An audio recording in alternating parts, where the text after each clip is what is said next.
Close your eyes and imagine yourself standing in the vast marble halls of ancient Rome.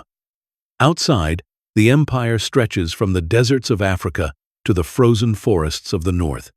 Armies march, senators conspire, and citizens fill the streets with gossip and complaints. And at the very center of it all, one man sits alone at his desk. His name is Marcus Aurelius, Emperor of Rome, commander of millions. A man who could order life or death with a single word. And yet, he struggled with the same problems you and I wrestle with every day. Anxiety, anger, pain, loneliness.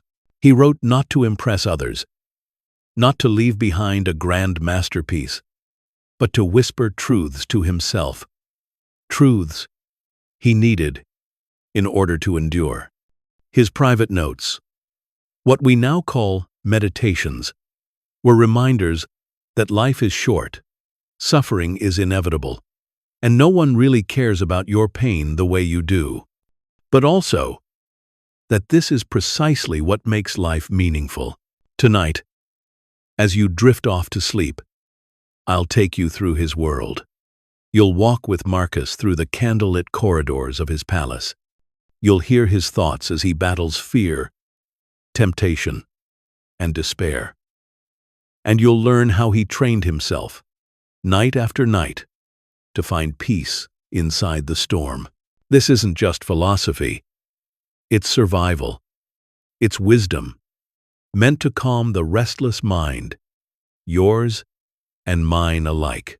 So settle into your pillow, slow your breath, and prepare for a journey into the timeless calm of Stoicism. The palace is silent now. The echoes of the day have faded. The courtiers have gone to their chambers. The soldiers patrol the perimeter.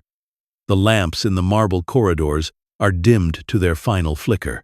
Outside, the vast city of Rome murmurs in its sleep, the sounds of distant carts on stone streets, mingling with the occasional bark of a stray dog.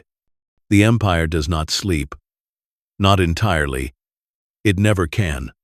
But the man who rules it sits alone in the stillness of his chamber, quill in hand, candlelight dancing across his weary face. Marcus Aurelius is not writing laws, nor issuing decrees. He is not crafting letters to generals, nor responses to the Senate. He is writing to himself. The words he sets down are not meant for public eyes. They are reminders, whispered from the present Marcus to the Marcus who will wake tomorrow. Quiet guidance, from the emperor to the man beneath the crown. He pauses, gazing at the flame before him. It bends gently with the draft that seeps through the window shutters, a thin reminder of how fragile life is. He thinks of the soldiers on the frontier, men who do not know if dawn will greet them, men who lie beneath the same stars as he does now. He thinks of the endless battles, the plague that moves like a shadow through the empire, the constant hum of mortality that surrounds all living things. Death has never been far from him. As a boy, he lost teachers and friends. As a man, he has buried children, watched comrades fall, and faced his own illnesses with the cold realization that the body is never truly secure.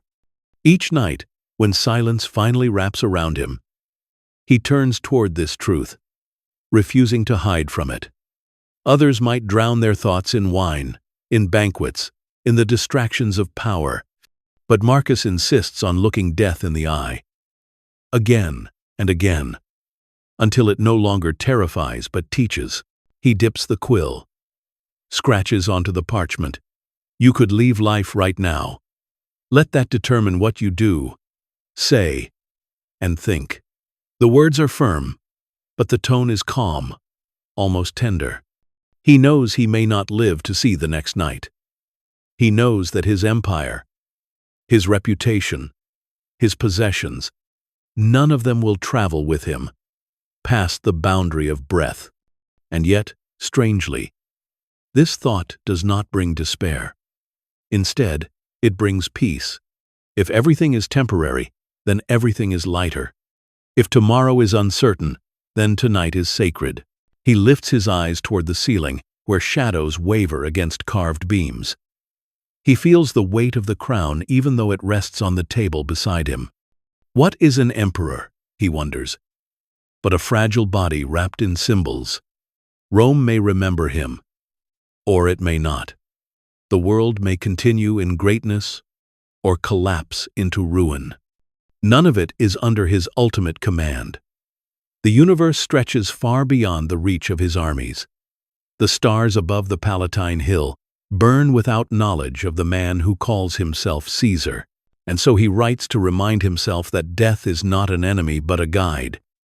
Each reminder of mortality is a call to live rightly, to live simply, to live with integrity.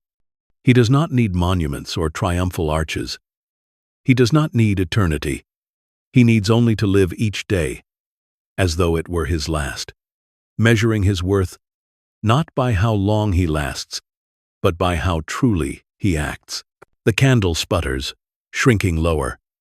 He feels the coolness of the night settle on his skin, hears the faint breath of the wind outside. In this quiet, the emperor is not the emperor.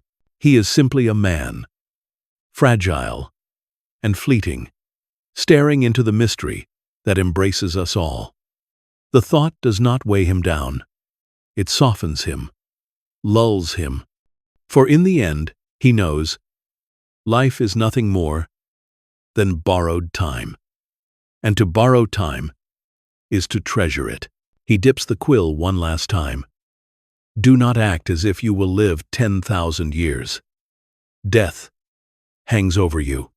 While you live, while it is in your power, be good. The words sink into the page, firm and lasting, though he knows the parchment itself will someday crumble to dust. It does not matter. The act of writing was enough.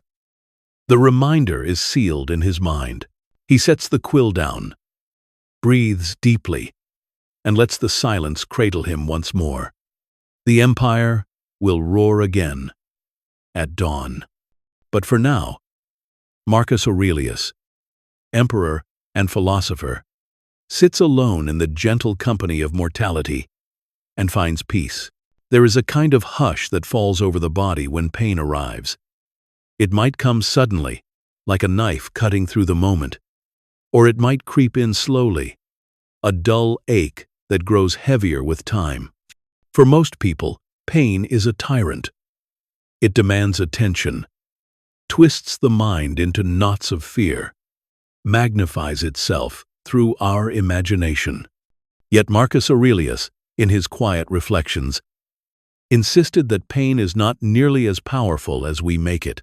He would sit with his own suffering fevers, headaches, the weariness of long campaigns, and remind himself that pain is only what we think it is, a sensation, nothing more. The flesh receives an impression. The nerves send their signals. The mind perceives discomfort. But then comes the theater, the exaggeration, the drama. We say, I cannot endure this. We tell ourselves stories about how the pain will never end, about how it ruins everything, about how it defines who we are. And in that moment, the mind becomes the stage where pain performs its loudest tricks. Marcus would not allow this play to go on. He would strip pain of its costumes, pull it back to its bare essence. A throb in the temple is just a throb. A cut is just a cut. An illness is a process of the body, nothing more. Why add layers of terror and self-pity? Why make an enemy of what simply is? He wrote, pain is neither unbearable nor unending. If you remember its limits, and do not exaggerate it in your imagination. This was not bravado. It was practice. Pain felt real to him, just as it feels real to us. But he understood that how we frame it in the mind determines whether we are broken by it or steadied by it. Consider how often we speak of pain as though it were infinite, when in reality it always has limits. A sharp sting fades after a moment. A deeper injury waxes and wanes. Even the most severe torments come in waves, giving breath between the blows. The body cannot sustain endless agony without pause. Nature itself sets boundaries. Knowing this, Marcus trained himself to watch pain instead of drowning in it. There is an image he might have held in his mind. Pain, as a messenger, knocking at the door. You may hear the knock. Acknowledge it. Even open the door. But you need not invite the messenger to sit at your table and rule your household. Pain can be greeted, observed, allowed to pass without being crowned as king. The Stoic approach is not to deny pain, nor to pretend it does not exist. That is delusion. And Marcus despised delusion.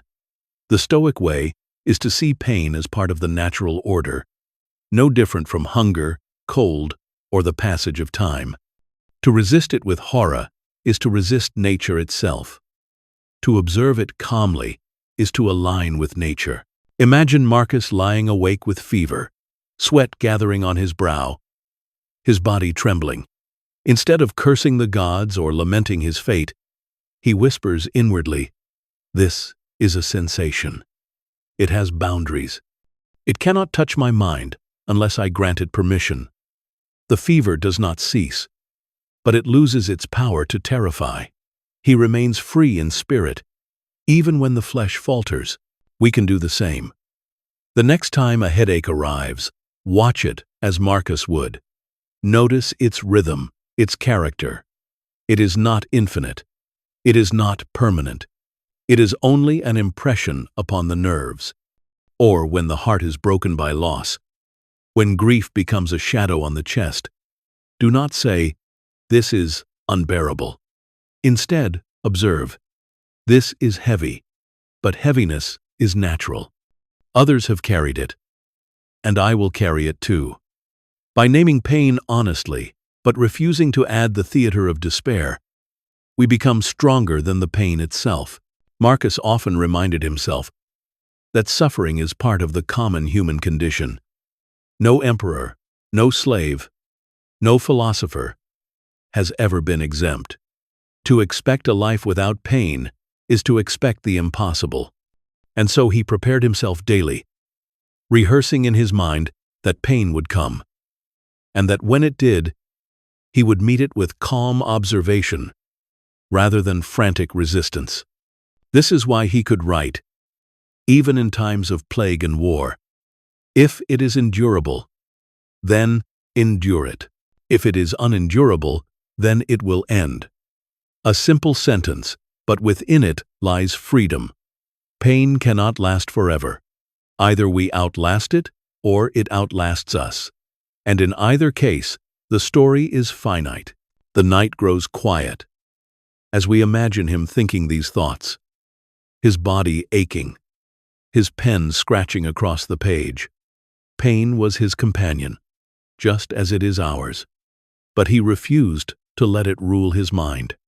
He observed it, like a bird passing overhead, like a shadow moving across the wall, temporary, fleeting, powerless against the soul that has chosen stillness. And so, as you rest now, if pain lingers in your own body or memory, try what Marcus did. Observe, breathe, remind yourself. This sensation has limits. It does not define you. It will pass. You are not the actor in pain's drama. You are the audience, calm and patient, watching as the curtain eventually falls. The emperor's chambers were often filled with maps, scrolls, and reports from the far reaches of the empire. Battles were fought, provinces rebelled, plagues spread, harvests succeeded or failed. From dawn until dusk, Marcus Aurelius was confronted with decisions that could shape the lives of millions. And yet, in the quiet of his own reflection, he would admit a simple truth. Very little of it was truly under his control. This was not resignation, but recognition. A recognition that even the most powerful man in the world was bound by the same law as everyone else, the law of nature. He could not order the sun to rise earlier, nor command the winter winds to soften, nor demand that a man's body resist sickness. He could not prevent betrayal, nor guarantee the loyalty of allies, nor assure himself a long life. But in this ocean of uncertainty, there was one island of stability: his own mind, his own choices, his own response to what unfolded before him. The Stoics called this the dichotomy of control, a practice of drawing a clear line between what belongs to us and what does not.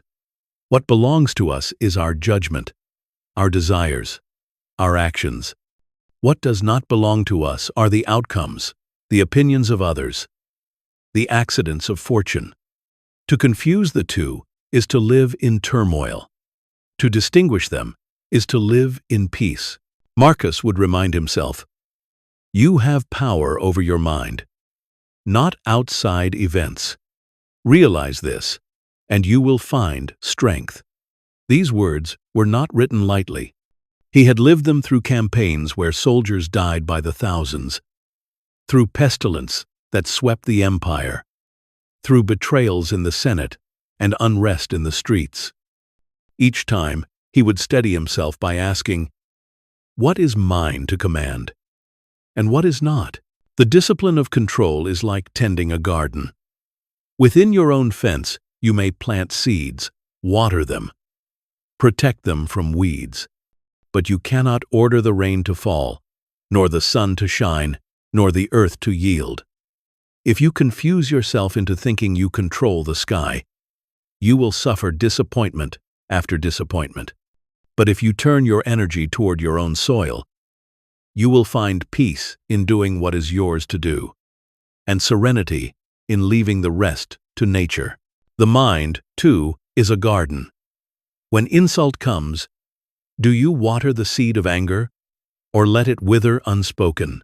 When fear knocks at your door, do you cultivate it until it grows wild? Or do you gently remind yourself that the future is beyond your control, and that worry serves no harvest? Every thought, every impulse, is a seed. The ones we choose to nurture belong to us. The storms and winds that blow from outside do not. Imagine Marcus hearing news that a governor has betrayed his trust, that a province is aflame with revolt. He cannot erase what has been done. He cannot control the minds of men hundreds of miles away. But he can choose to respond with calm, to weigh the decision with reason rather than rage. He can choose to remain steady, because he knows that fury at what lies beyond one's reach is wasted fire. Better to warm the soul with patience than to burn it with indignation. The same is true for us. The traffic jam, the missed opportunity, the illness that arrives without warning, none of these bow to our will. Yet we so often exhaust ourselves trying to command them, like children demanding the tide retreat. The discipline of control whispers, "Let the tide be what it is. You cannot stop it, but you can decide how you stand within it."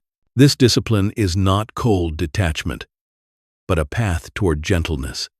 If I cannot control whether another person loves me, then I can release the demand that they must. If I cannot control whether fortune smiles on my efforts, then I can still rejoice in the effort itself. If I cannot control the length of my life, then I can make each day worthy of the breath it contains. Marcus knew that peace is found not in bending the world to our will, but in aligning our will with the world. The branch that refuses to bend in the wind is the one that breaks. The mind that insists the world must obey it is the mind that shatters under disappointment. But the branch that yields, that understands its own flexibility, survives. The mind that discerns its true sphere of control endures, calm and unshaken. So as the emperor sat in his chamber, Candle low, he whispered to himself the practice that steadied his hand and softened his heart. Do what is yours to do. Accept what is not.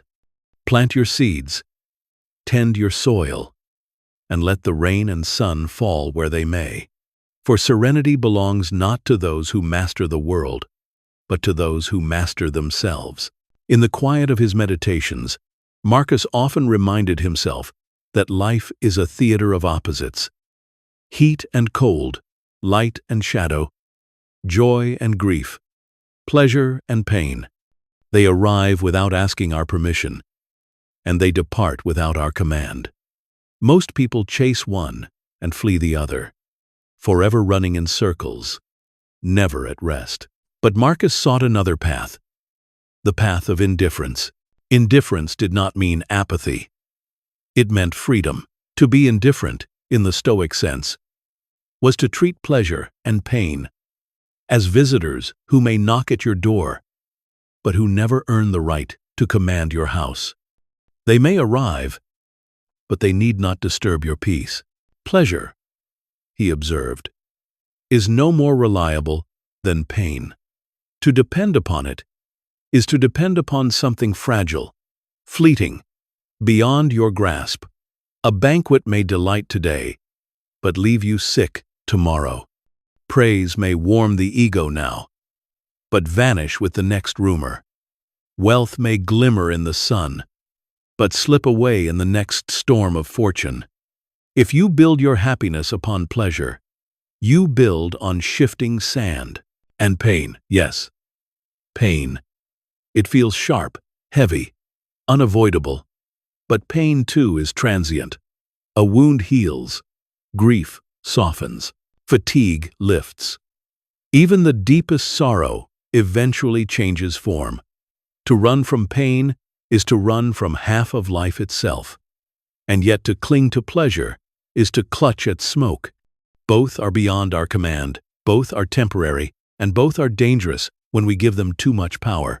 So Marcus chose the middle ground, the ground of serenity, to accept pleasure when it comes, without clinging, to endure pain when it comes, without despairing, to stand still between the two, rooted like a tree that feels both sunlight and storm upon its branches, yet knows its roots remain steady deep within the earth.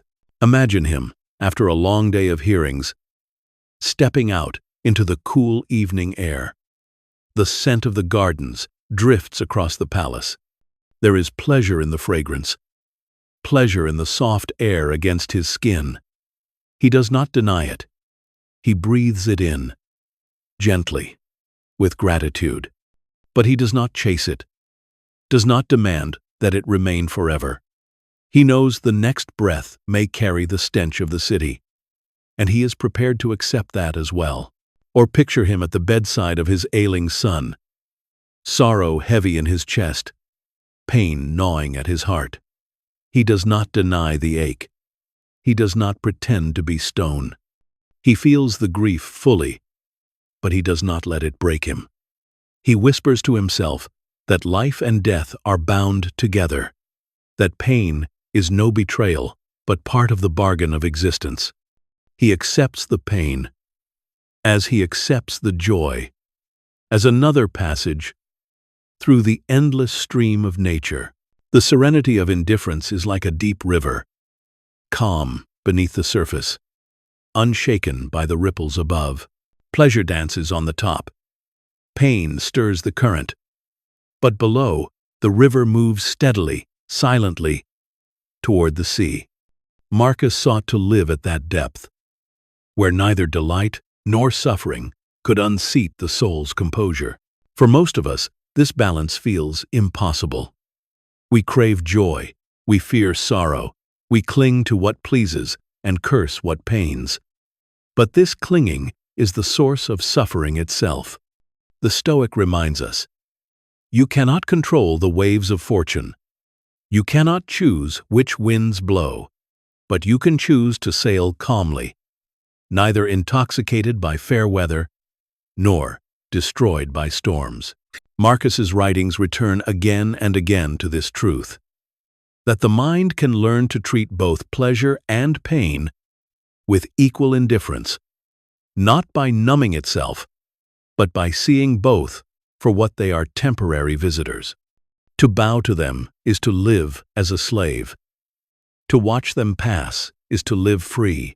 And so, as the night wrapped around him, Marcus would breathe deeply and remind himself, when pleasure comes, do not be carried away. When pain comes, do not collapse. Meet both with gratitude for what they reveal and with indifference to their power. In this, you become unshakable, steady as stone, calm as the sea beneath the stars. The Emperor of Rome was watched by thousands of eyes each day. In the Senate chamber, men whispered about his every word. In the markets, citizens gossiped about his decrees. In the barracks, soldiers speculated on his strength, his resolve, his justice. To live in such a position meant to live under constant judgment. To be praised one moment and condemned the next. To be exalted by one group and despised by another. And yet, Marcus Aurelius wrote again and again, in his private reflections, that the opinions of others were small things, fragile as dust on the wind, powerless unless we give them power. He knew how quickly the tide of opinion could turn. One day, the crowd might hail a ruler as a savior, and the next, curse him as a tyrant. He had seen it happen to his predecessors. He had read the histories of emperors who were loved in life and slandered in death, their reputations tossed about like ships in a storm. If the voices of the people could not even agree from one season to the next, why should their noise weigh heavily on the soul? He reminded himself that most people speak without knowledge. A man may criticize what he does not understand, praise what he has not examined, or pass judgment with no care for truth at all. If we were to let every passing opinion disturb us, we would never know peace. It would be as if we handed over the keys to our inner life and invited every stranger to come inside and rearrange our thoughts. Marcus preferred to keep his soul his own. He wrote, "I have often wondered how it is that every man loves himself more than all the rest of men, yet sets less value on his own opinion of himself than on the opinion of others. The thought is piercing. We spend our lives inside our own minds, and yet we allow the careless words of another to wound us more deeply than our own honest judgment." In the stillness of night, when the city had grown quiet, he would reflect on the brevity of those opinions. How many men who spoke against him would themselves be gone within a few years? How many of their words would be forgotten within weeks? The voice that mocks us today will be silent tomorrow. The sneer, the rumor, the insult all fade faster than smoke. What endures is the judgment of our own conscience, the inner measure of whether we have lived with integrity. He imagined himself high above the city, looking down as though from a mountaintop.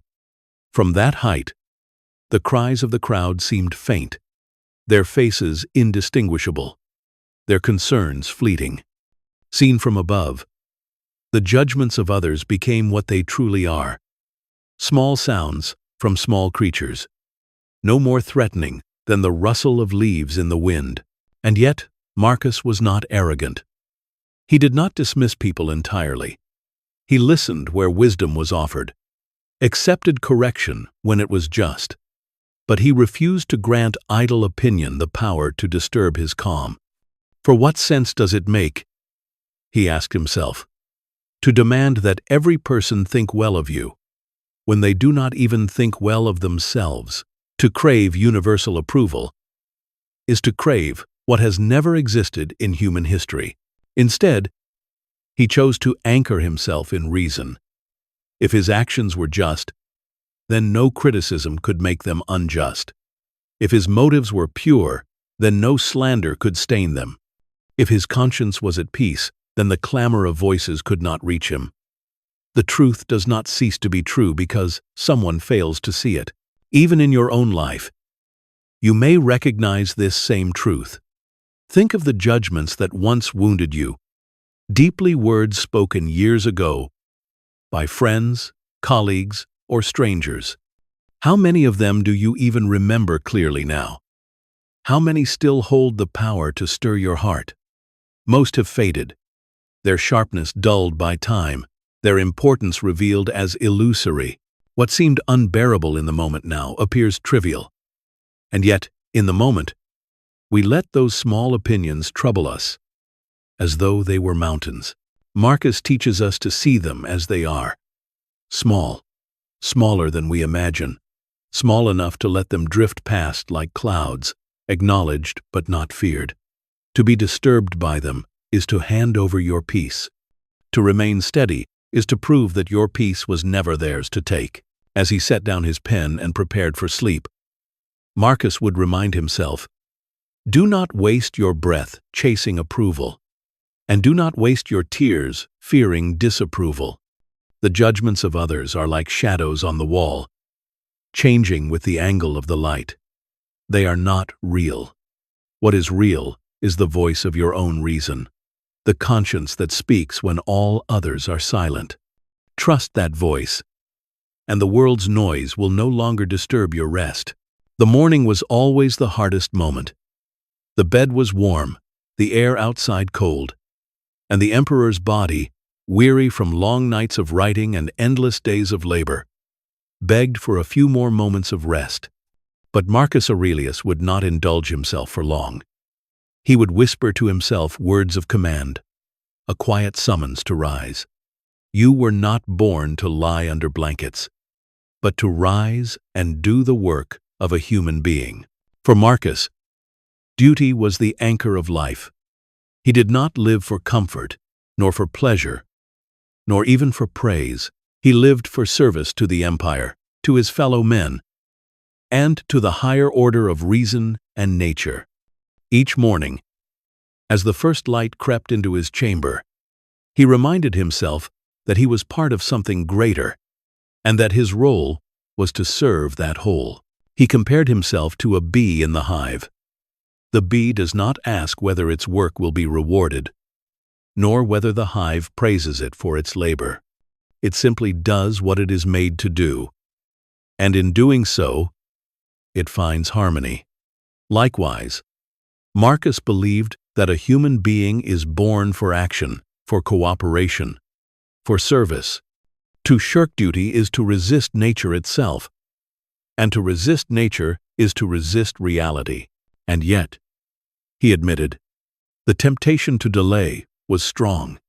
How easy it is to say, "I will rest a little longer. I will act tomorrow." But tomorrow is never guaranteed, and life is too brief to waste in idleness. So he would steel himself with reflection. Do you love yourself? Then you must love your purpose. Do you value your time? Then you must spend it in service, not in sloth. The weight of duty was not a burden to him, but a compass. It pointed him toward what mattered. The empire was filled with distractions, feasts, games, wealth, flattery, but none of these gave life meaning. Only duty, faithfully embraced, could steady a man in the storm of existence. He thought often of the brevity of life. A man might live for 60 years, or 80, or 100, but what is that compared to the vast sweep of eternity? A moment, a breath, a flicker. To waste even an hour in selfishness or laziness was to waste what little time was given. To rise each day with a sense of duty was to honor the gift of existence itself. And duty, for Marcus, was not grand or theatrical. It was not about conquest or glory. It was about doing the small tasks with integrity, listening patiently in the Senate, offering justice in the courts, writing calmly in the midst of turmoil, speaking honestly when lies would have been easier. Each of these was a form of duty, each a chance to live rightly. He also recognized that duty often required facing resistance. People would oppose him, mock him, resist him. Circumstances would frustrate him. Fatigue would tempt him. Pain would weaken him. But he reminded himself, I was not promised an easy life. I was promised the chance to live as a man, to do what a man is made to do. That is enough. The weight of duty is heavy, but it is also steadying. Like a cloak in winter, it may feel heavy on the shoulders, but it shields you from the cold. Like armor in battle, it may restrict your ease, but it protects your life.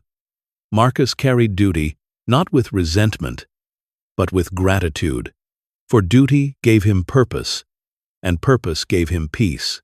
And so each morning he rose, however weary, and stepped into the day with resolve. The empire awaited him. His fellow men awaited him. Nature itself awaited him. His life was not his alone. It was a thread in the vast tapestry. And to pull back from duty would be to tear the design. Better to play his part faithfully, to rise, to serve, and to return each night knowing he had lived as a human being should. This is the weight of duty. Not crushing, but steadying. Not chains, but wings. For in fulfilling what we are meant to do, we find freedom.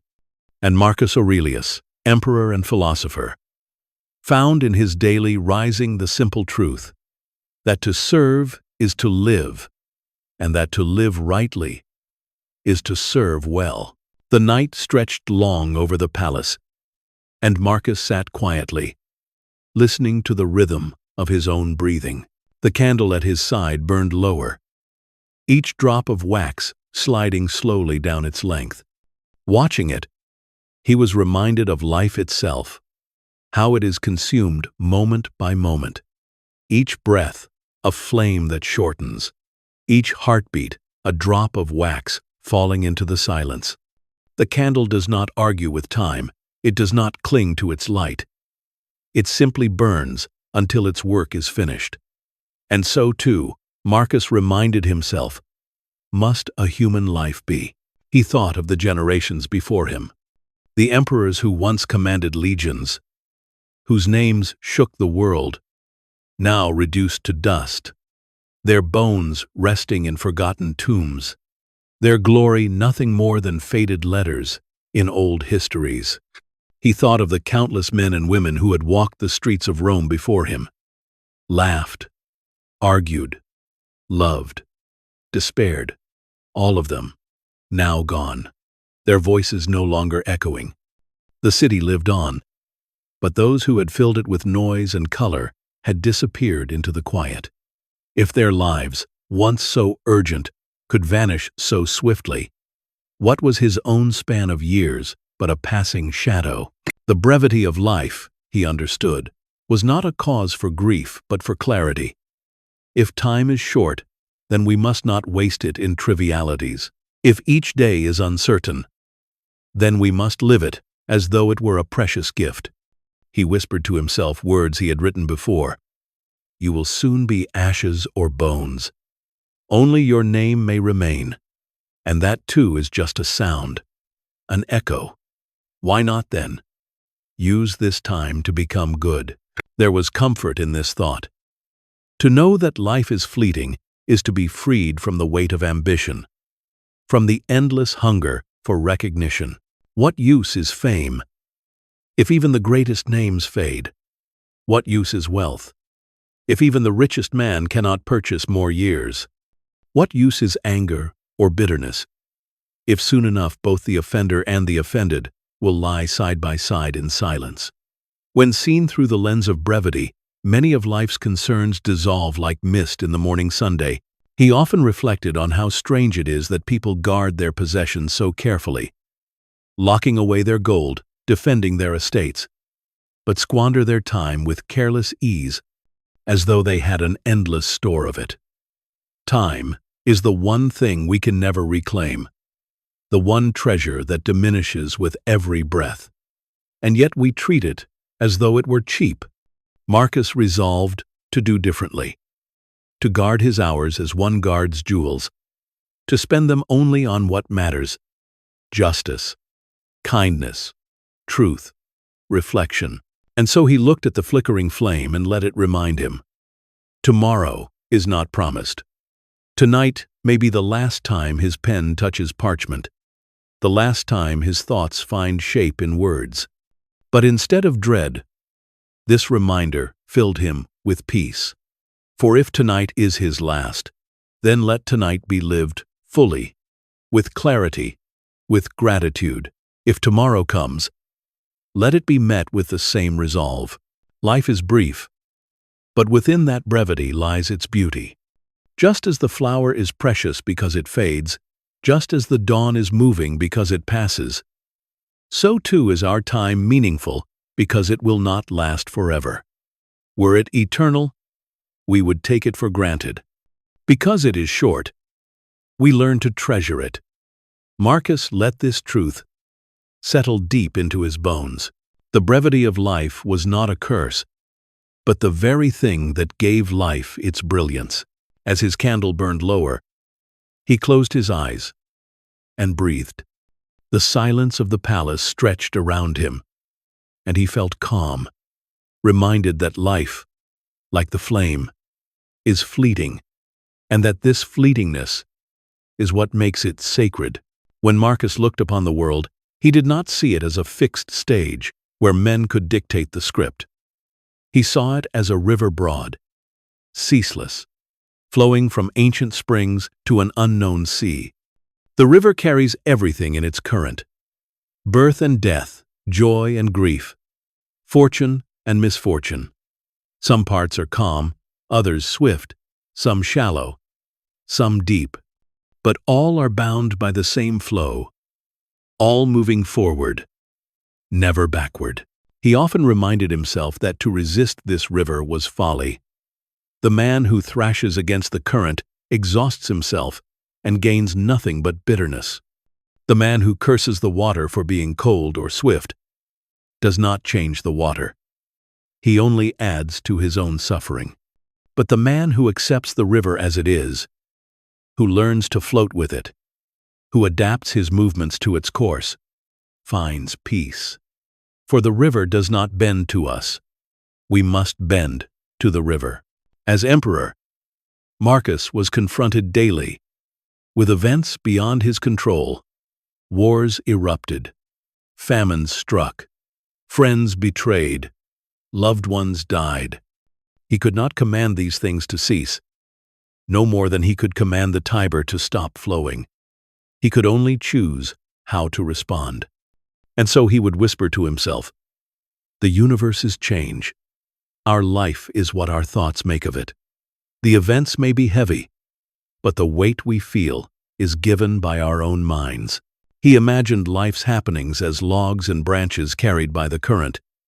Some floated gently, others crashed together violently. But each was carried forward, each part of the same endless movement.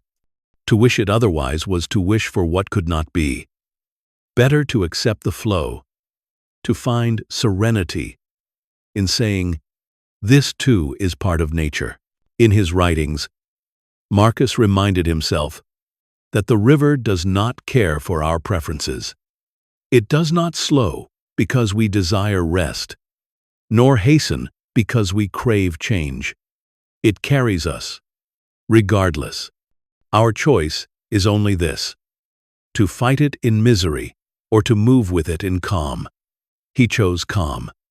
He chose to align his will with the current, to let each event, pleasant or painful, be met with the same acceptance.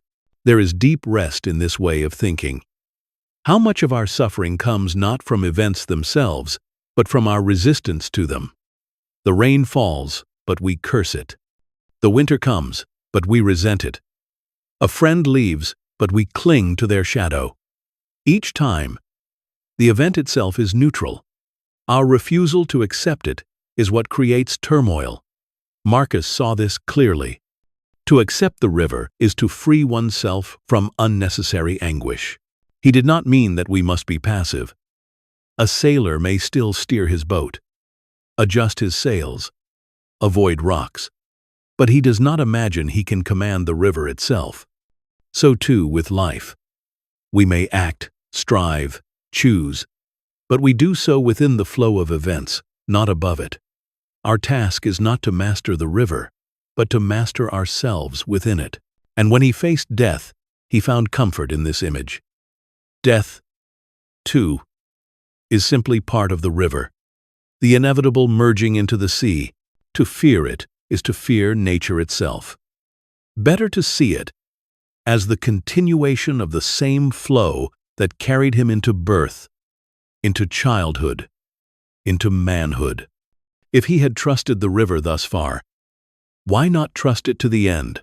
As he set down his pen and looked into the darkness beyond his chamber, Marcus imagined himself as a small vessel upon the great current of time. He had no map, no command over the waters, but he had reason as his rudder, virtue as his compass. That was enough. He need not know where the river led. He need only flow with it in calm, letting each bend, each turn, each rapid carry him, as it must. The river moves, and we move with it. To resist is to suffer. To accept is to find peace. And in that peace, Marcus Aurelius rested, serene beneath the stars, a man at one with the endless current of events. The palace courtyard was quiet, save for the sound of water spilling gently from a marble fountain.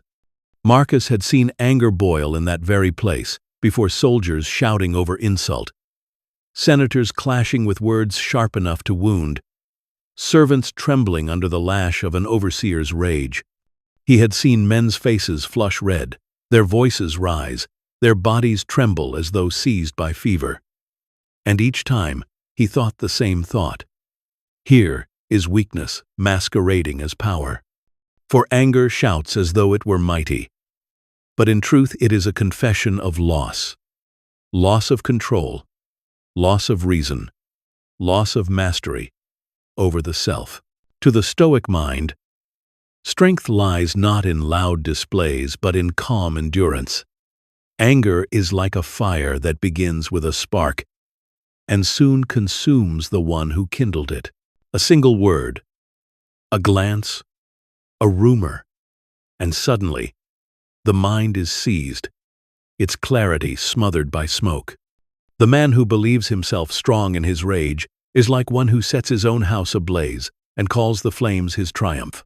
Marcus understood this well. He was emperor, and with a single command he could unleash punishment, ruin reputations, end lives. And yet, he reminded himself daily that power does not excuse rage. In fact, power makes rage all the more shameful. For what is it but an admission that even the emperor is slave to passion, that even he is mastered by another's insult or disobedience? To give anger rein is to hand one's freedom to the offender, as though saying, "You have wounded me, and now you shall control me as well." He wrote to himself that anger is never noble, never useful. Even when it drives men to action, the same action could have been taken without it, and better. For reason guides steadily, but anger stumbles blindly, striking out at shadows and wounding even what it means to protect. How many quarrels grow from nothing because one man could not control his temper? How many wars ignite because leaders mistake fury for strength? Marcus had seen it, and he would not allow himself to add to the world's flames. The cure for anger, he believed, was to slow the mind, to pause before the spark became a blaze. When insult arrives, do not rush to meet it with fury, but examine it.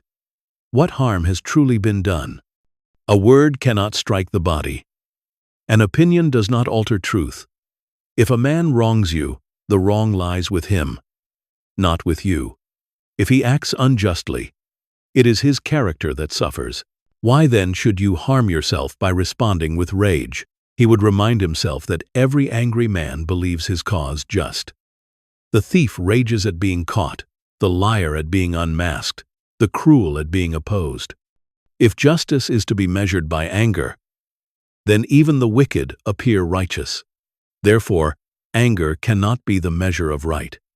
Reason must be the measure. Calm judgment must decide. Marcus also reflected on the brevity of life. Soon both he and the man who wronged him would be dust, their quarrel meaningless, their words forgotten. To spend his short years in anger was to waste them, to trade peace for poison. Better to forgive swiftly, or at least to let go quietly, than to carry bitterness as a burden. For what is anger but borrowed suffering? Pain we choose to bear, long after the moment has passed. And yet, he did not deny that anger is natural. It rises unbidden, like a storm upon the sea. But just as a sailor cannot prevent the storm, yet may steer his ship wisely within it, so too can we guide ourselves when anger rises. We need not let it drive us onto the rocks. We can wait, breathe, let the winds pass. Strength is not in never feeling anger, but in never being ruled by it. So Marcus whispered to himself, as he watched the fountain in the night, "Let them insult me. Let them oppose me. Let them betray me. They wound only themselves. My task is not to be carried away, but to remain steady, to meet rage with calm, to meet hatred with reason. This is strength, quiet and enduring, while anger burns itself out in weakness, disguised as power." The world outside the emperor's chamber was restless. Soldiers shifted in the barracks, merchants quarreled in the markets, senators schemed in the dark corners of Rome. Beyond the walls, the empire stretched vast and unsteady, shaken by war and plague, heavy with fear and desire. But within, in the stillness of his own mind, Marcus sought a different empire. An empire not of land or subjects, but of thought, of reason, of the soul's quiet kingdom. He believed that each person carries within them a universe as wide and profound as the stars above. We need not seek peace in distant places, for it dwells in the chambers of the mind, waiting to be discovered. And so he turned inward, not out of withdrawal or apathy, but because he knew that true calm is not granted by fortune, nor taken by misfortune, but cultivated within the soul itself. When chaos pressed upon him, Marcus would sit in silence, closing his eyes to the noise of the world. He would remind himself, "You have power over your thoughts. You need not be shaken unless you choose to be." The mind, like a citadel, may stand firm against every assault if its gates are guarded. To guard those gates is the work of philosophy. Within himself, he sought perspective. From the vantage of the inner universe, the troubles of the day seemed small. The slander of a senator was no more significant than a breeze against the fortress wall. The threat of an enemy army, though grave, was but another event in the endless flow of time, no different in kind from the storms and floods that had battered humanity for centuries. Inside the citadel, he could place each event in proportion, each worry in context. He knew that men often exhaust themselves, chasing outward peace, seeking wealth, praise, comfort, distraction. But these are fragile, dependent on chance, always vulnerable to loss. The man who seeks calm in them is like one who builds his house upon shifting sand. Only by turning inward, by grounding himself in reason and virtue, could a man build upon rock. For no storm of fortune can wash away the peace rooted in the soul's own clarity. Marcus described this inner turning as retreat. Not retreat in cowardice, but retreat in strength. Soldiers retreat to higher ground, to gain advantage. So too does the soul retreat within, not to flee life, but to see it more clearly. And from that inner height, a man may descend again with calm, ready to act rightly, unmoved by the world's tempests. He reflected often on how vast the mind truly is. Within its silence, one may contemplate the whole cosmos, tracing the stars, the turning of seasons, the birth and death of countless lives. Within, one may hold memory and hope, grief and joy, the whole span of existence. To turn inward is not to shrink, but to expand, to see oneself not as a small creature tossed by chance, but as a fragment of the universe itself, containing within the same reason that governs all things. And in this turning inward, Marcus found not only peace, but purpose. For if within each of us lies a universe, then our task is to live in harmony with it, to align our thoughts with nature's order, to live in justice, in temperance, in courage, to let the inner cosmos shine through our actions in the outer world. The emperor's duty was to govern Rome, but his first duty was always to govern himself. As the candle in his chamber flickered low, Marcus breathed deeply and entered that inner retreat once more.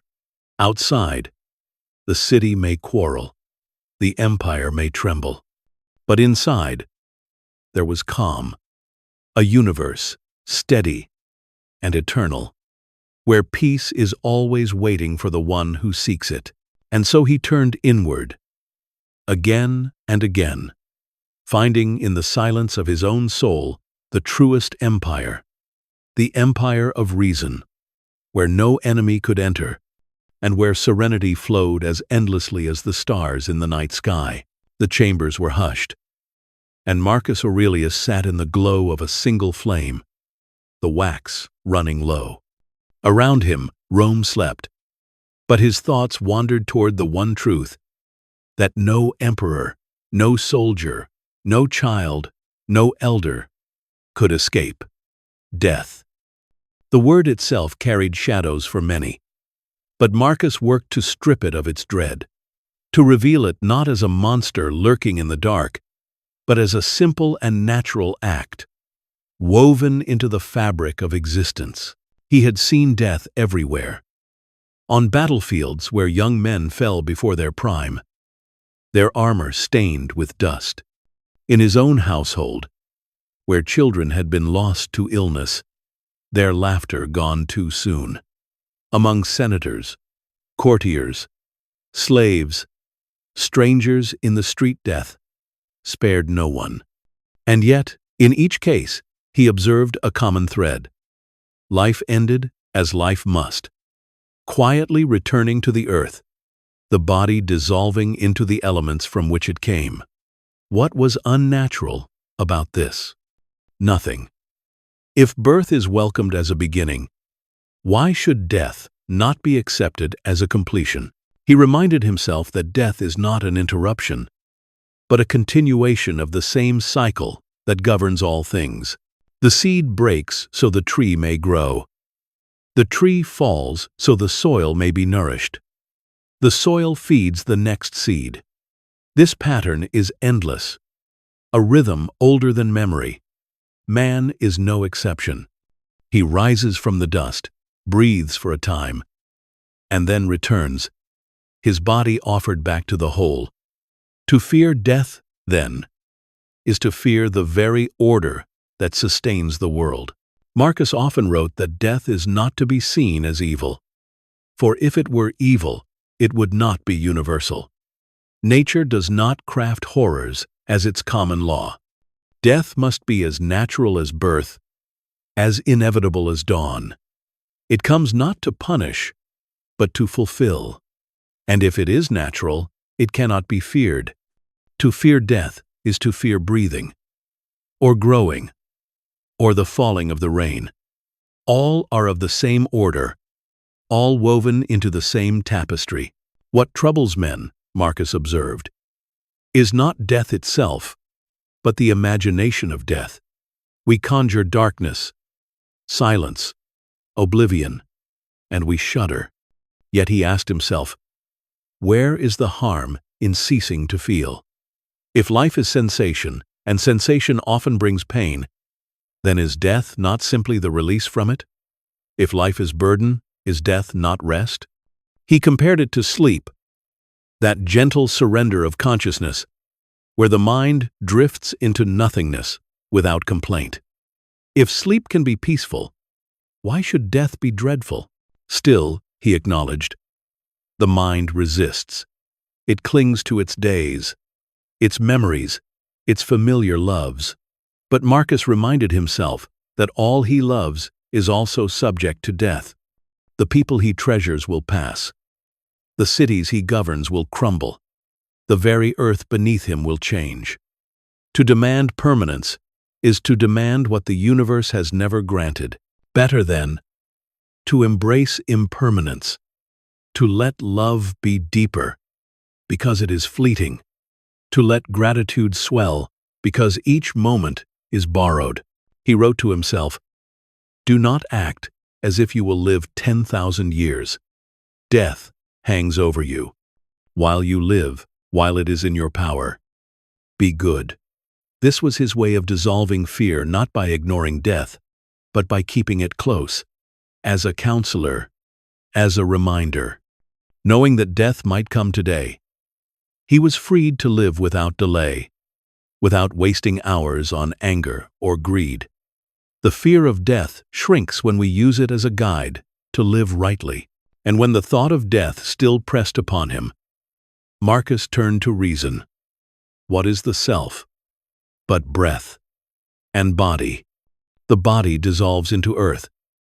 The breath returns to air. The mind, shaped from reason, rejoins the vast reason of the cosmos. Nothing is lost, only transformed. Death is not destruction, but change. As the flame changes into smoke and light, why then should a man tremble at change? He has lived through change since birth. Each stage of life a small death. Each new stage a rebirth. Death is but the final transformation, no different in kind, only greater in scope. He let these reflections soothe him. Death is not an enemy, not a thief. It is part of the household of life, arriving when its time has come, unhurried, unmalicious, inevitable. By seeing it this way, Marcus dissolved his fear, letting mortality remind him of life's worth, letting it sharpen his gratitude, and preparing to greet it calmly when it arrived. There were nights when Marcus felt the walls of the palace press close, when the noise of disputes and duties weighed heavily upon him. In those moments, he would retreat, not only into himself, but far beyond himself. He would imagine what he called the view from above, a vision that lifted his eyes from the immediate troubles of Rome to the vastness of the cosmos.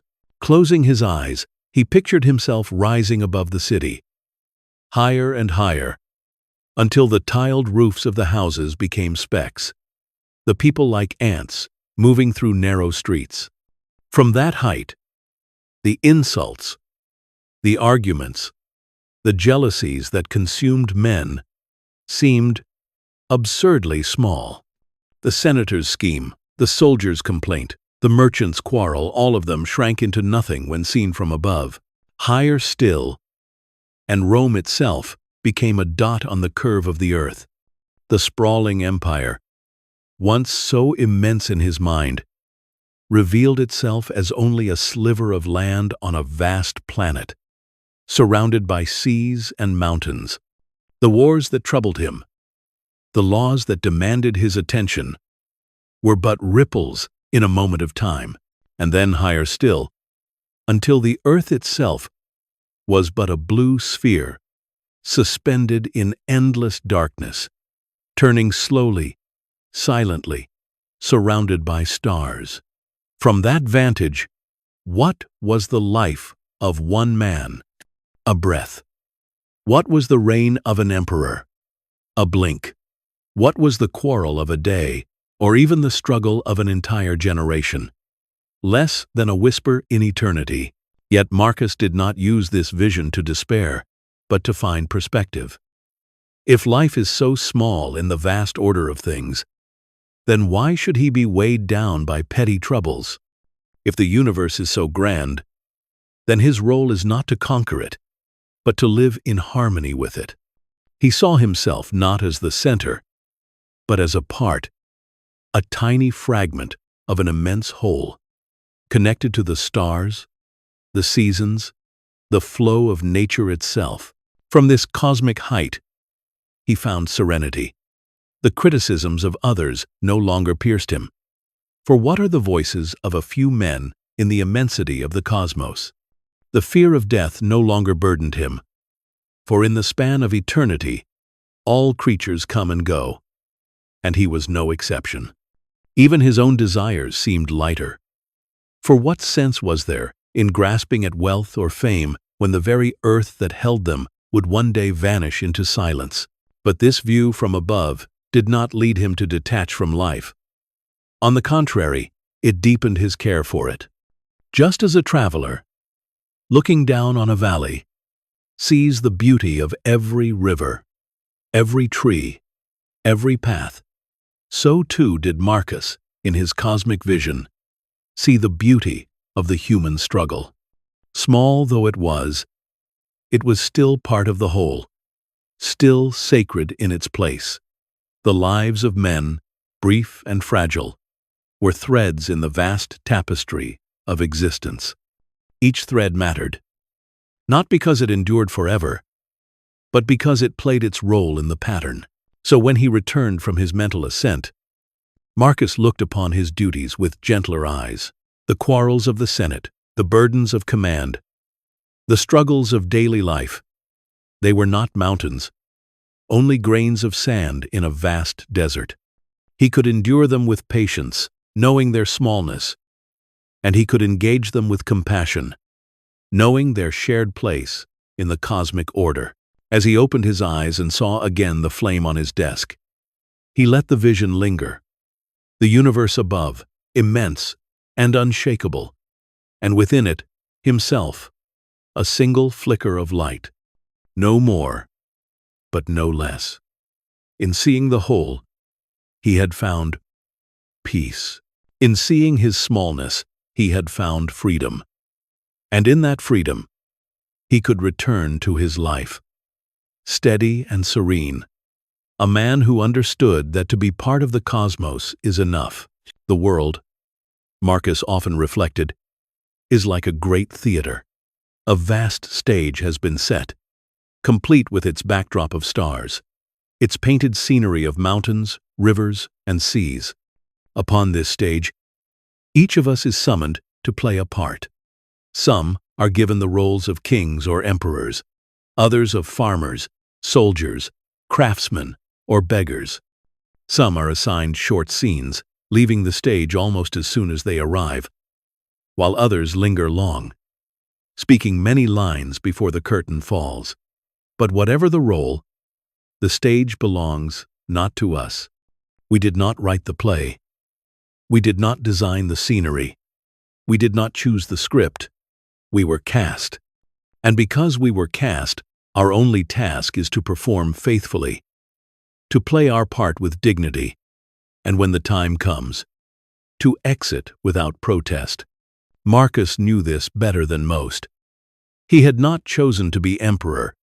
He had not sought the crown with restless ambition. It was given to him by fate, by lineage, by circumstance, and so he accepted it as an actor accepts his costume. The weight of the purple robes, the burden of the laurel crown, these were not prizes, but props. To mistake them for personal glory would be to misunderstand the play itself. For emperors, too, are but characters, as subject to the curtain as any soldier or slave. He reminded himself that to complain about one's role is to quarrel with nature itself. If fate assigns you the role of a servant, then play it with humility. If fate assigns you the role of a leader, play it with justice. To resist is to ruin the performance, to bring discord to the harmony of the whole. To accept, even when the part is heavy, is to contribute to the beauty of the play. And yet, he admitted, the temptation to resent one's role is strong. How easy it would be to curse the hardships, to demand another place, another script. But Marcus asked himself, can the actor refuse his lines? Can he storm from the stage, insisting he was made for another scene? No, he can only act what is given. Likewise, we can only live the life we have been granted. To complain is to waste breath. To act is to fulfill our purpose. He often thought of the brevity of the performance.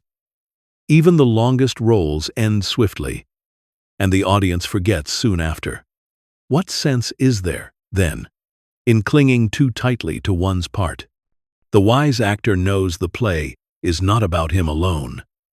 It is about the whole, the great story unfolding across time. To play well is enough, whether the role be grand or small, tragic or joyful. And when the end comes, when the curtain begins to fall and the actor must leave the stage, Marcus believed the task is to exit gracefully, without fear, without rage, without complaint.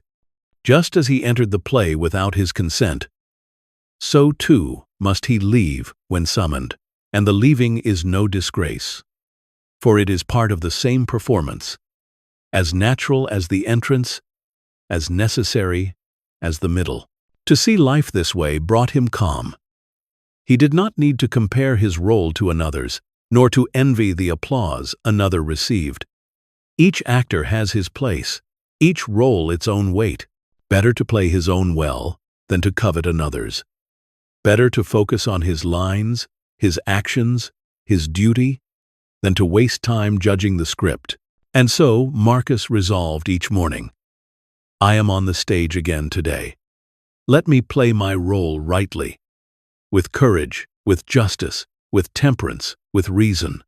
If my lines are short, let me speak them well. If they are long, let me endure them with dignity. If I am praised, let me not be proud. If I am scorned, let me not be bitter.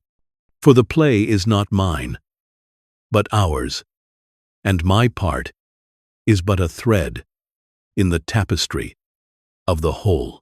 As he sat in the candlelight, he could almost hear the hum of the theater around him, the voices of the living, the echoes of those who had left, the unseen hand of nature guiding it all. And in that thought, he found peace.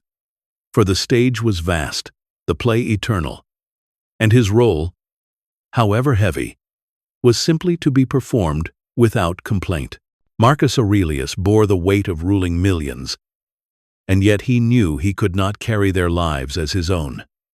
He felt their struggles, their losses, their pains. He saw the faces of widows, orphans, soldiers, and slaves. Compassion stirred within him often, but he was careful not to let it turn into despair. For to drown in another's suffering is not to help them, but to add one more drowning soul to the flood. He understood that compassion is necessary, for we are made for one another, bound by nature into a single human family. To be indifferent to suffering is to betray that bond. But he also understood that attachment clinging to outcomes beyond our control can destroy both the sufferer and the one who seeks to help. True compassion, he believed, is steady, like a physician tending a patient. The doctor feels concern, even sorrow, but does not collapse in grief. His calm is what makes his care effective. When Marcus sat with the sick during times of plague, he reminded himself that he could comfort, he could provide, he could serve, but he could not decide who would live or die. That power belonged to nature. To attach his peace to the outcome was to guarantee misery. To offer compassion regardless of outcome was to remain free. And to give what help he could without being consumed. He saw this also in the pain of loved ones.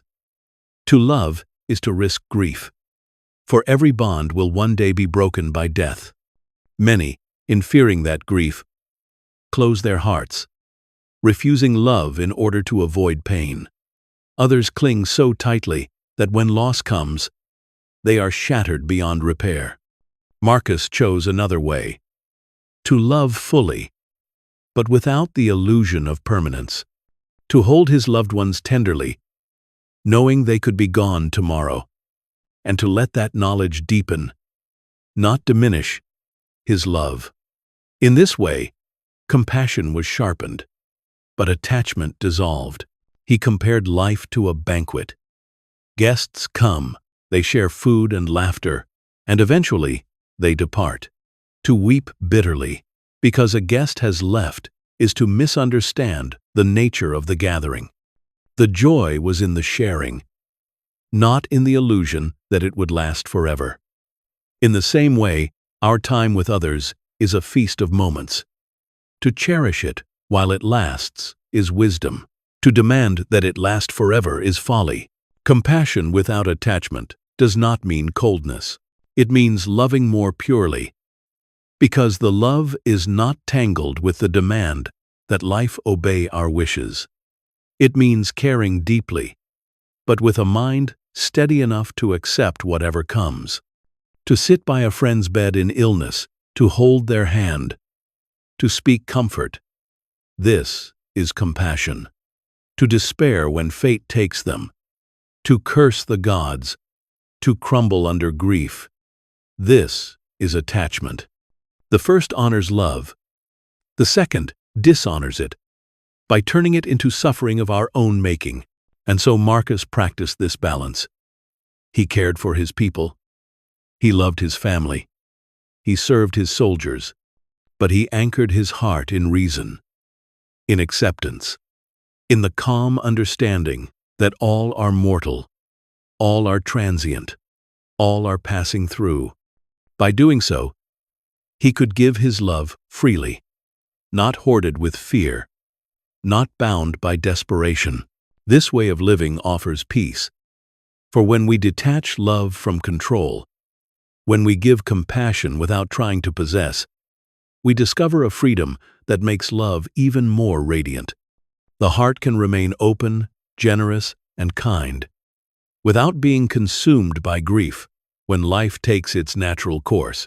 As Marcus wrote in his meditations, "When you kiss your child, remind yourself you may not have them forever, and so you will not be disturbed if they are taken." At first, the thought seems harsh, but look deeper, and you see its truth.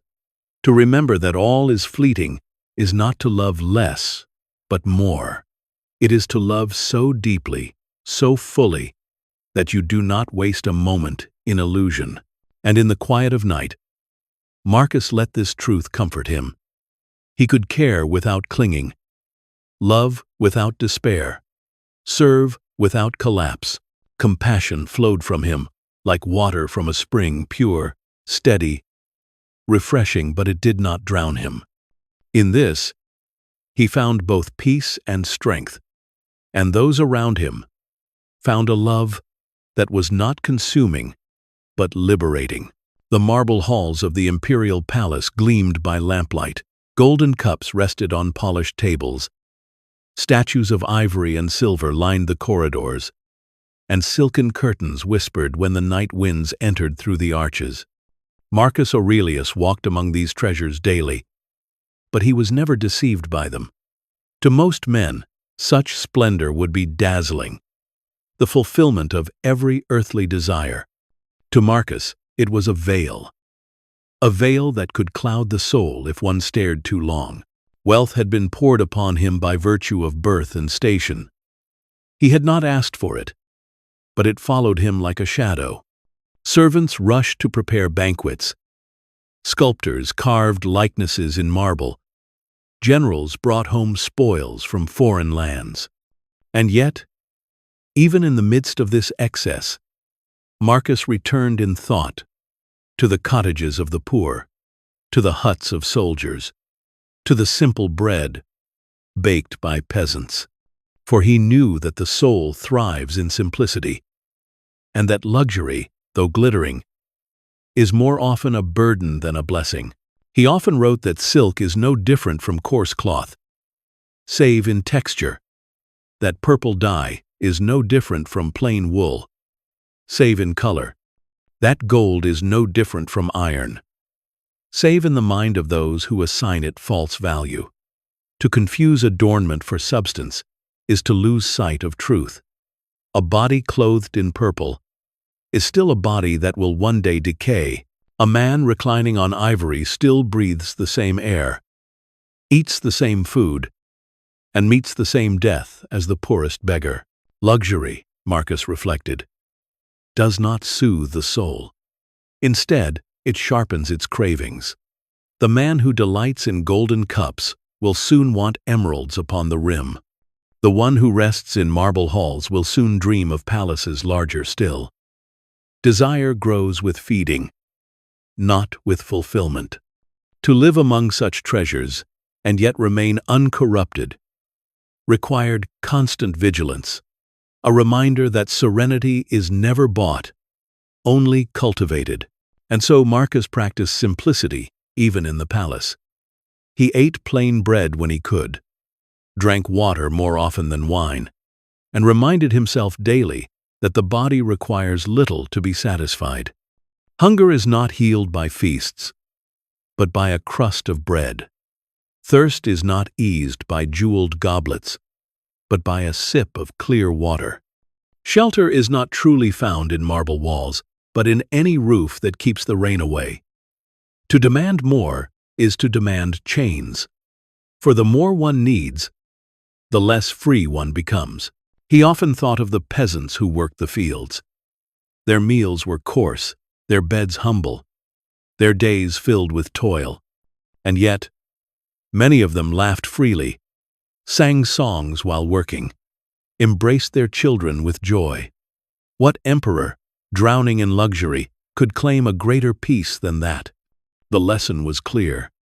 Wealth distracts from serenity when it makes us forget what is enough. To know enough, to live by enough, is to live with calm. Marcus compared wealth to perfume, pleasant when passing, but suffocating when one bathes in it. A small measure may adorn life, but to seek life in it is to lose oneself. Wealth has its place. It can provide tools, ease suffering, build and repair. But it must never be mistaken for happiness. Happiness belongs to the soul that desires little, not to the hand that grasps for much. And so, though the palace shone, Marcus sought his serenity in simplicity. He let the golden statues remind him not of power, but of impermanence. He let the feasts remind him not of indulgence, but of the hunger that returns each morning regardless. He let the silks remind him not of grandeur, but of the plain wool that covers more truly, more honestly. By returning always to simplicity, Marcus preserved his freedom. Wealth could not enslave him, because he did not cling to it. Luxury could not distract him, because he saw through its glitter. And so he lived, emperor though he was, as simply as a man in a cottage finding serenity, not in what surrounded him, but in what he carried within. The day had been long. Senators had debated bitterly in the chamber. Generals had sent troubling reports from the frontiers, and the cries of citizens in need had echoed through the palace gates. By the time the sun fell behind the hills and the lamps were lit, Marcus Aurelius felt the weight of the empire pressing upon his shoulders. And yet, before sleep, he would not allow himself to sink beneath that weight without reflection. He believed that each day must be examined, not harshly, not with self-punishment, but with calm honesty. Just as a farmer inspects his fields each evening, noting what has grown, what has withered, and what requires tending, so too must a man inspect his soul. Without reflection, days slip into one another, unnoticed, wasted.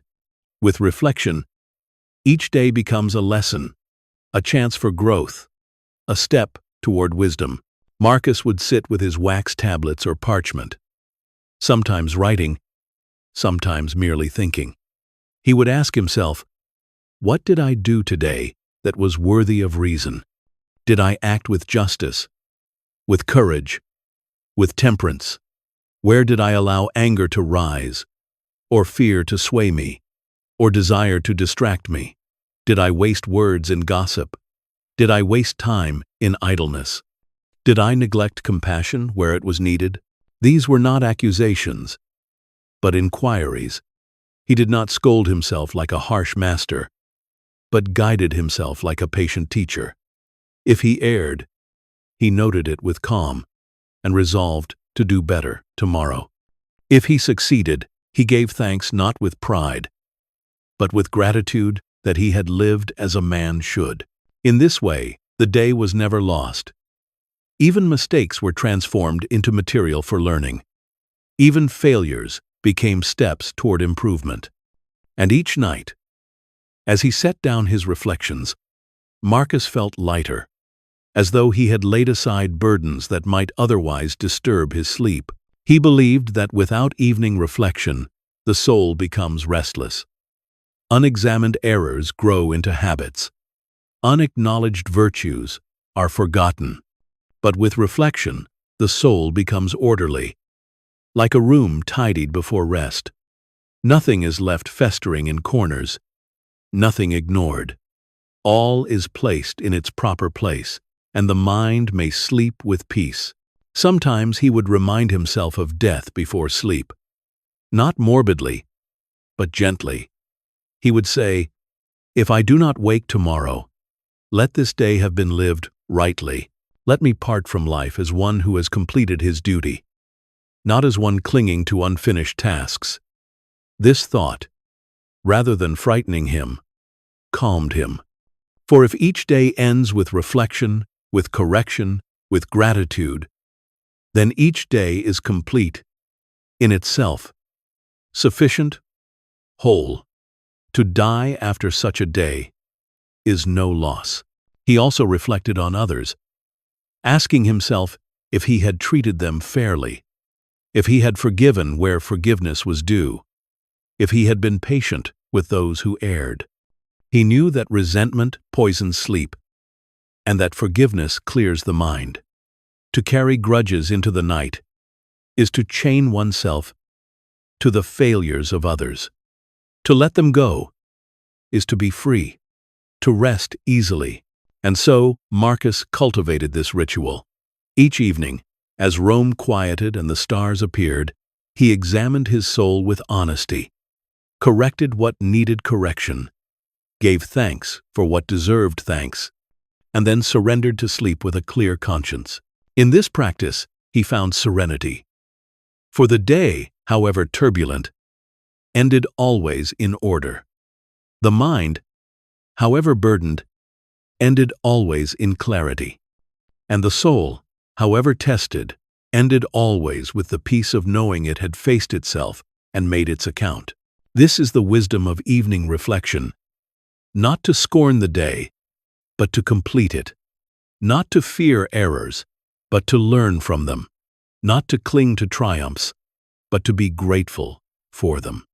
In this way, each day becomes a circle, closed with thought, ready to give way to the next. And Marcus, emperor of Rome, yet servant of philosophy, closed his eyes each night with the calm of a man who had examined himself honestly, and who, whatever tomorrow might bring, had lived today as he should. The palace would often stir with noise. Messengers arrived with reports of war. Senators quarreled about policy. Servants hurried through corridors, carrying the burdens of an empire. But amid this constant motion, Marcus Aurelius reminded himself that calm was always possible, and that calm was always here. Not in the next hour, not in the distant future, but now, within the present moment. He believed the human mind suffers most not from what is happening, but from what it imagines. Fear drags the mind into the uncertain future, rehearsing disasters that have not yet come. Regret drags it backward, replaying wounds that can no longer be undone. In both directions, the mind is restless, pulled apart like cloth stretched until it tears. But when we return to the present, we discover that the weight we carried was never real. The future has not arrived. The past is gone. Only this moment stands, and within it, calm is possible. Marcus practiced this often, breathing deeply and focusing on what lay immediately before him. If he was writing, then writing was his entire world. If he was eating bread, then the taste of bread was sufficient for his attention. If he was listening to a friend, then he listened fully, without letting his mind wander to worries of tomorrow. In this way, he anchored himself in the present, like a ship fastening itself to solid ground, rather than drifting endlessly in storms of thought. The present, he wrote, is small, yet it is enough. Within it, we can endure nearly anything. A sharp pain is bearable when we do not add fear of its future or memory of its past. A sorrow is manageable when we do not weave into it the stories of what could have been or what might still be lost. By remaining in the present, suffering shrinks to its true size. The bite of reality is rarely as terrible as the imagination's exaggeration. He knew this was the secret of serenity. The man who lives in the present lives lightly.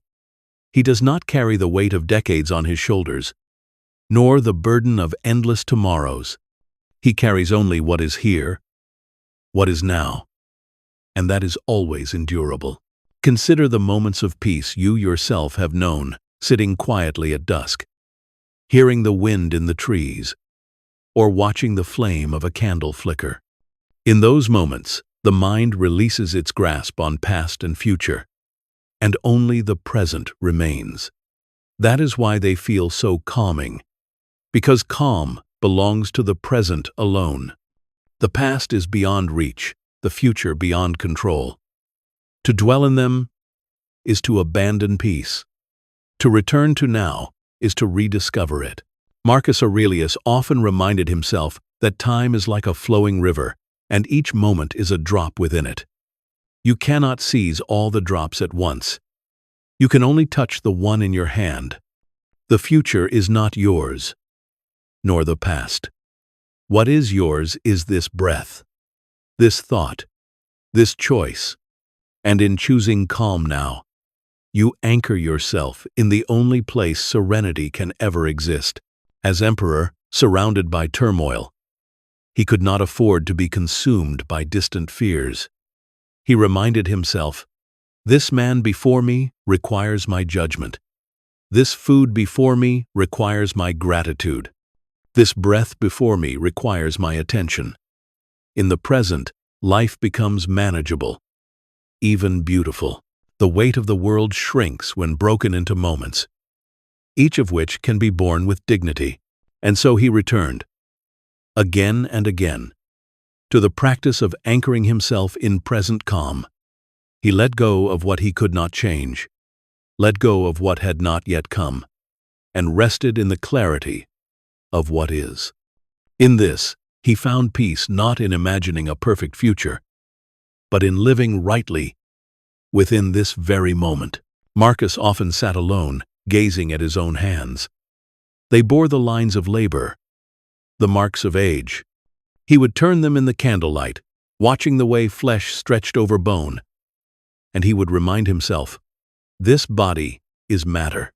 It is dust, destined to return to the earth from which it came."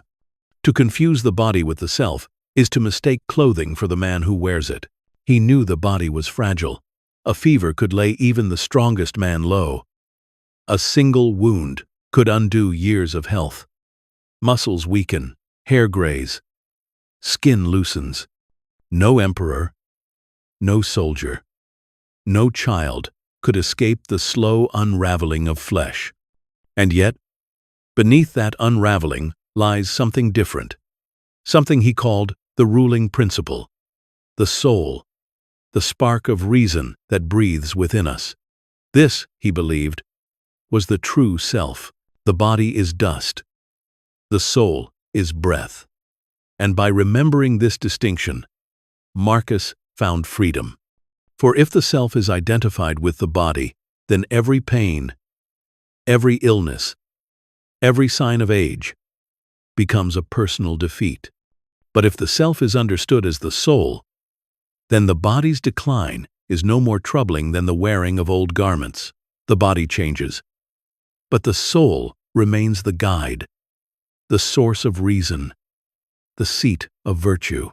He often compared the body to clay, shaped for a time, then crumbling. It belongs to nature, not to us. It is borrowed material, given for a season, reclaimed in death. But the soul, though also mortal, has a nobler task. It governs, it judges, it chooses. The body hungers, the soul decides how to answer hunger. The body tires. The soul decides how to meet fatigue. The body suffers. The soul decides whether to despair or to endure. In this, the soul proves itself greater than matter. By separating body from soul, Marcus eased his fear of death. For what is death but the return of dust to earth and breath to air? The matter dissolves into its elements. The spark rejoins the cosmos. Nothing is lost, only changed. The body was never fully ours to keep, but always nature's to reclaim. He also freed himself from the tyranny of pleasure and pain. Pleasure belongs to the body, but not necessarily to the soul. Pain touches the flesh, but not the ruling principle, unless we allow it. If we mistake the body for the self, then we live enslaved, forever chasing pleasure, forever fleeing pain. But if we remember that we are not the body, but the breath of reason within it, then we may meet both pleasure and pain with calm, letting them pass across the surface, while the depths remain undisturbed. He saw men ruined by their attachment to matter. They worshipped their strength, only to despair when it faded. They chased pleasure, only to be enslaved by desire. They feared sickness and age, as though these could touch the soul. Marcus resolved to live differently. He cared for his body as one cares for a tool, cleaning it, feeding it, keeping it fit for use, but never mistaking the tool for the craftsman.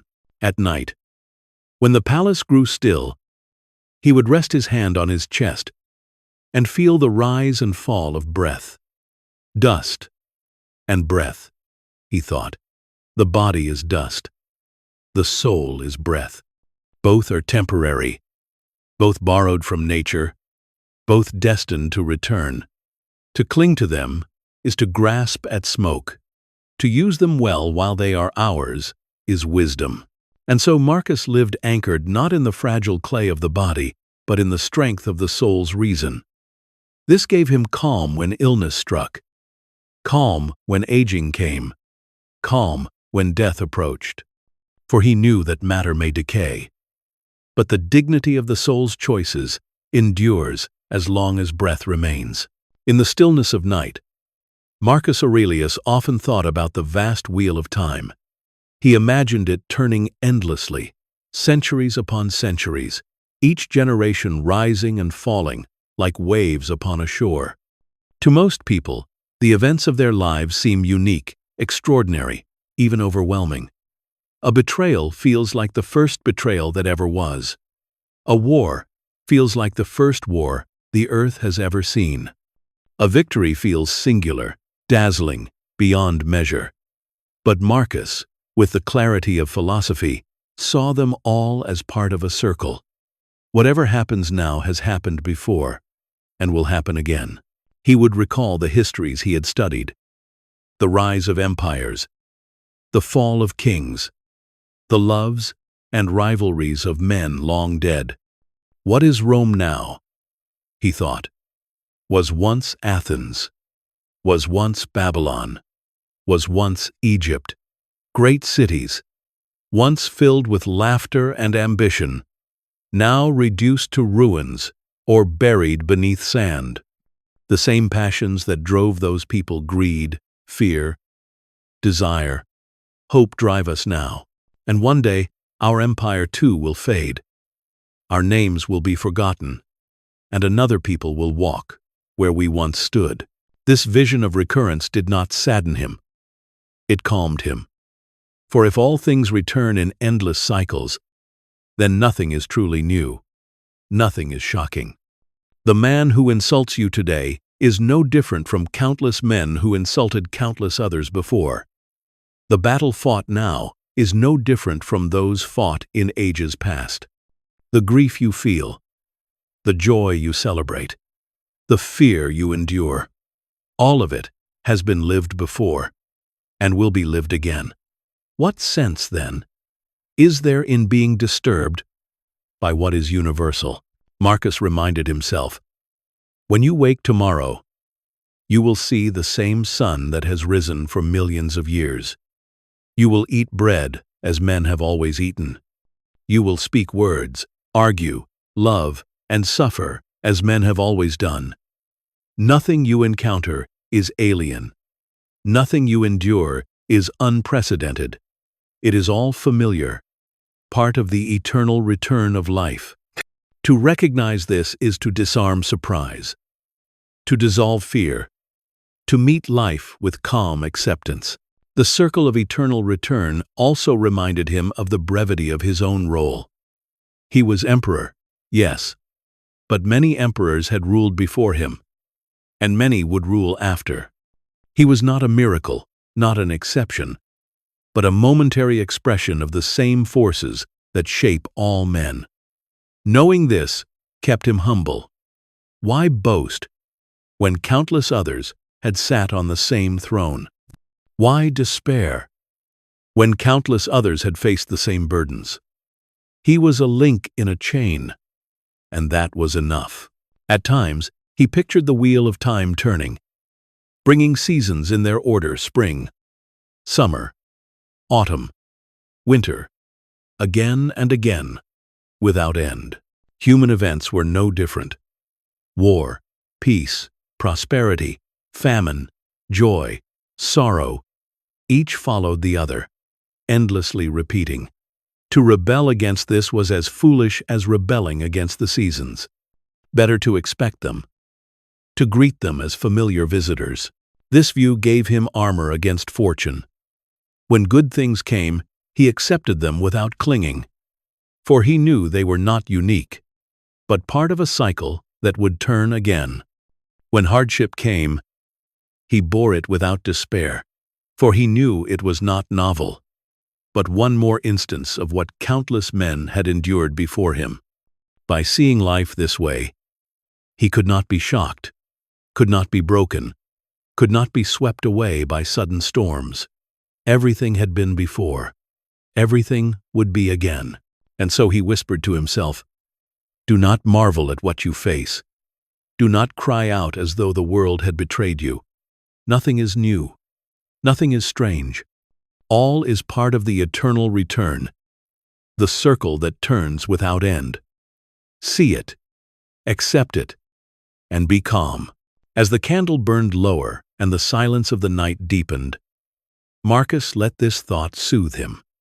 Tomorrow would bring its troubles, but none that had not been seen before. Tomorrow would bring its joys, but none that would last forever. Everything is part of the circle, everything recurring, everything unshocking. And in that circle, he found peace. The palace was quiet now. The lamps burned low. The footsteps in the halls had ceased, and the city outside lay beneath the hush of night. Marcus Aurelius sat alone, quill set aside, words finished for the evening. His meditations rested, his mind clear. Around him, the air was still, the silence deep, the darkness gentle. It was the hour, not for thought, not for action, but for rest. He let his breath slow, steady as the tide. Inhale, exhale. With each breath, he felt the weight of the day dissolve. The arguments of senators, the cries of petitioners, the burdens of command gone. The body softened, the mind quieted. Sleep approached like a friend, calm and inevitable. Before surrendering, Marcus offered himself one last meditation, a lullaby of stoic thought. He reminded himself, life is brief, and death is natural. The world is a stage, and he is but an actor. Fortune turns like a wheel, and all things recur. Pain and pleasure are passing.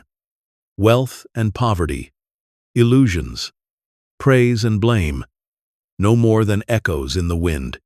Only one thing matters: to live rightly, to live with virtue, to align the soul with reason and nature.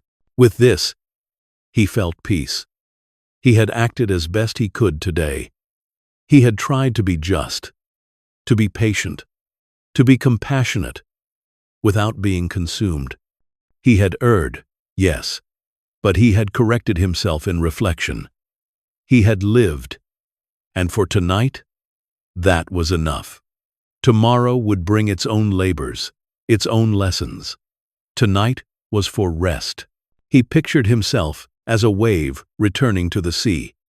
The day was the crest, full of motion, rising, falling. Now came the return, the gentle sinking into the vast calm of the ocean. Sleep was that ocean, deep and quiet, waiting to receive him, just as death would one day receive him, not with malice, but with rest. To surrender to sleep was practice for that greater surrender, and he welcomed it.